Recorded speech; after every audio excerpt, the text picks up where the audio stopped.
Hi there, this is Michael Cosio from Tainted Pact Games. I'm thrilled to speak to you about the inclusion of my games in the Lovecraftian Days event here on Steam.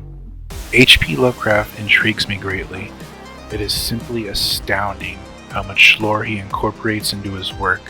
His impact is evident in a wide range of media, including video games, art, and movies. It's easy to see how his influence has shaped modern horror. I can't help but give nods and even outright references to his writings and other works that have influenced me while creating games and stories. I can remember when I came up with the idea for my game Suffer the Night. I had just finished watching John Carpenter's In the Mouth of Madness, which itself is a direct nod to Lovecraft's At the Mountains of Madness. I thought it was a really neat idea how this character John Trent was gradually coming to terms with the fact that he was trapped in a story written by a crazed writer who was influenced by the old ones. This was an awesome concept, and I thought it would make a great horror game.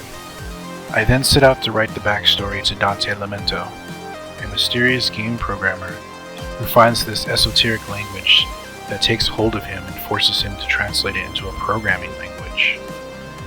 He had no idea that he was being led by a mysterious and grotesque creature known as Leviathan.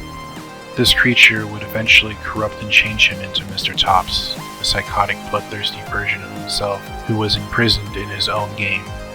Stacy Lydon finds a copy of this game on her doorstep one night.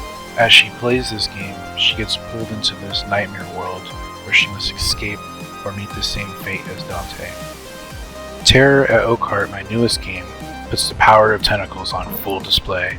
I combine the campiness of 1980s horror movies like Friday the 13th and Halloween. I smashed it together with direct references to Yog-Sothoth, an outer god from the Cthulhu mythos, and then sprinkled in some John Carpenter's The Thing on top for good measure.